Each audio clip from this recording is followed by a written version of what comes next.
Hey everyone, welcome back to my channel. Oh, I just hear you. This is my bestie girl Hannah. So we're gonna go for a nice run slash walk slash jog slash. Said anything about a run. Yeah, I knew you were gonna say that.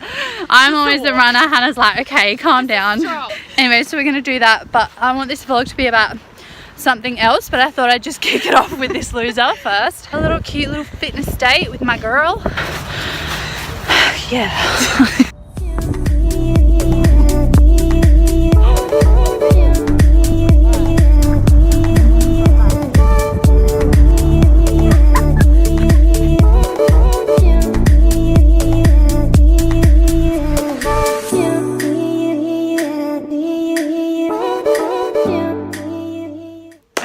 The main purpose of this video was to share with you my top tips for starting and staying healthy.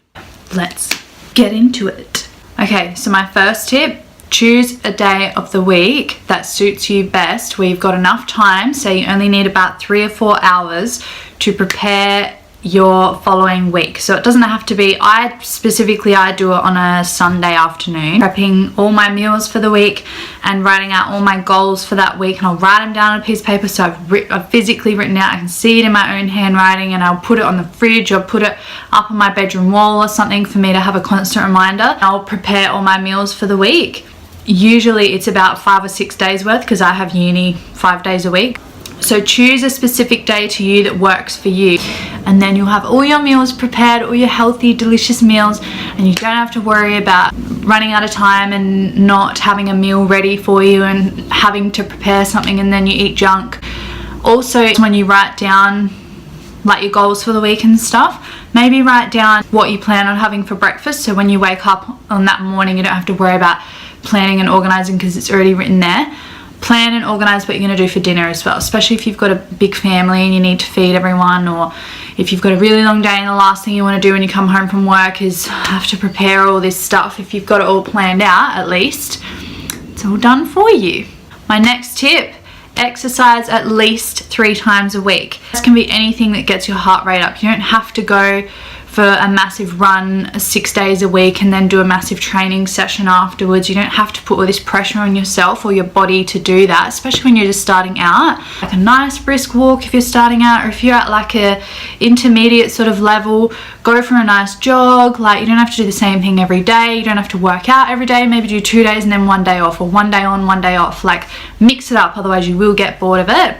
Yoga, there's so many YouTube videos and how-tos on yoga and Pilates, core workouts, arm workouts, at home stuff. You don't have to have a gym membership. Use what you've got to the best of your ability. You know what's the best thing ever?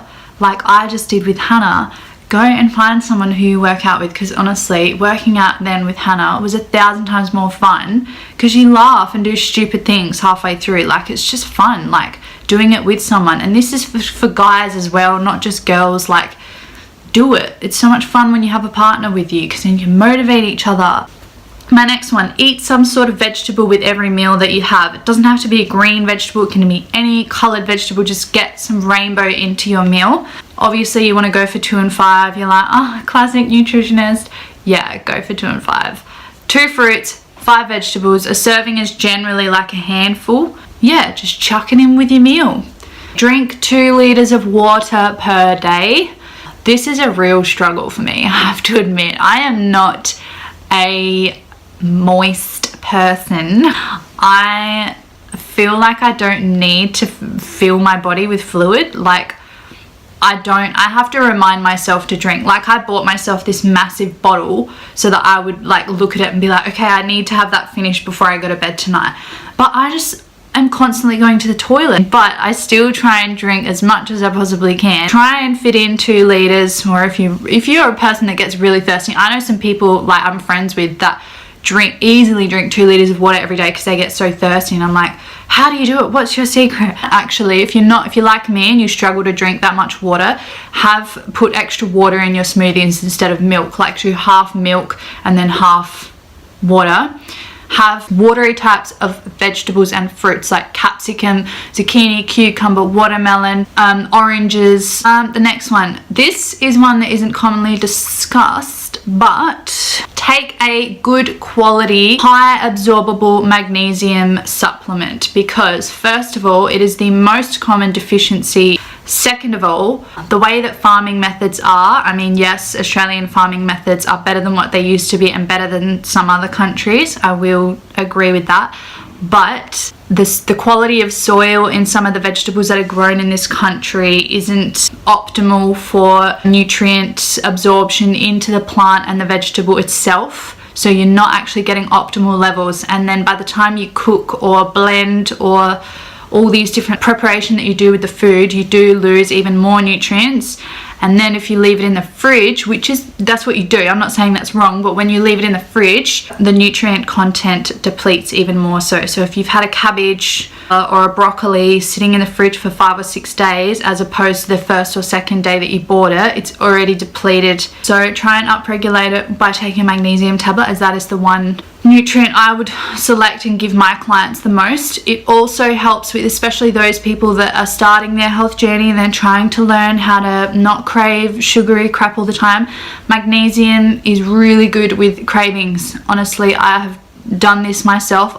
When I first started studying nutrition, I started taking magnesium. I was like, oh my gosh, I really don't. And it's not even the naughty food. Like, you just don't get that 3 p.m. I needed Freddo Frog. You will literally be like, oh wow, I'm genuinely like, I don't feel hungry. And you're like, is that real? Like, can I not feel hungry? Yes, you can not feel hungry. Take a magnesium tablet. They also help with providing your cells with ATP, which is energy, people. And everyone has that 3 p.m. like at 3 p.m. take magnesium. This isn't a prescription. Again, disclaimer, I'm not prescribing this to anyone. I'm not saying I'm a professional, you should do this. It's just advice, okay? Next, put your phone away before you go to bed. Do your last social media, Facebook, Instagram check about maybe at least 45 minutes before you go to bed. Put your phone far away from your pillow. I need to do this more. I don't do it enough, but I'm telling you to do it because it's good. Put it away and don't touch it. Set your alarm for the next morning and put it away. If you are going to look at it at night time, try and turn night shift, I think it's called, on the Apple phones, I think. I'm not sure. I'm not a Samsung girl. I don't know, or an Android, whatever. If you have an iPhone, turn it to night shift. Chuck it away. Meditate. If you're a stressful person like me, you should try and implement some meditation into your weekly routine. Start off slow because it is hard, and if you're an impatient person as well, you might just sit there and be like, this is really boring. I'm thinking about all the things I could be doing right now. Try it for a couple of weeks. Start really slow and see if you find some sort of improvement in your stress levels or coping mechanisms. That's a really healthy way to calm yourself down. It's really good for mental health and anxiety and depression and stuff like that. They've done studies on it, so I'm here to tell you it really is good. Try and implement it maybe when you're first starting 2 to 3 times a week, maybe 1 to 2 times a week, just for 10 minutes, and see if it works. But it's not for everyone. Next, find days of the week for naughties. And when I say naughties, I mean if you want to treat yourself to a chocolate, or if you want to go out with your friends and have a few drinks or whatever. Choose a specific day for that. If you schedule it in, you're less likely to slip up during the week. When you're first starting to learning to be healthy and setting all these goals, I would recommend to pick 1, maybe 2 days of the week, treat yourself kind of thing. We are all human, but then I think most people do find once they stick to a healthy lifestyle, they don't really actually crave bad foods and they don't really want that kind of stuff. So yeah. But if you like that, there's nothing, if you enjoy that as part of your life and that's part of living a balanced life, just dedicate some time to it during the week instead of slipping up and then feeling super crap about it. And lastly, after all of those tips, don't put too much pressure on yourself. Don't expect too much. We're all in different phases of health in our life. We're all in different phases in general in our life. We're all living different lives. Don't compare yourself to others. If you feel like you couldn't implement all of these tips, don't. That's totally fine. If you feel like you can only implement one of them to start off with, that's fine. Just take it easy, start slow, take what you think you can do. Don't feel bad about it. because that is a negative and unhealthy mentality about being healthy, and you want it to be a good and easy breezy experience so it becomes your lifestyle. And don't expect too much of yourself, and stay positive, okay?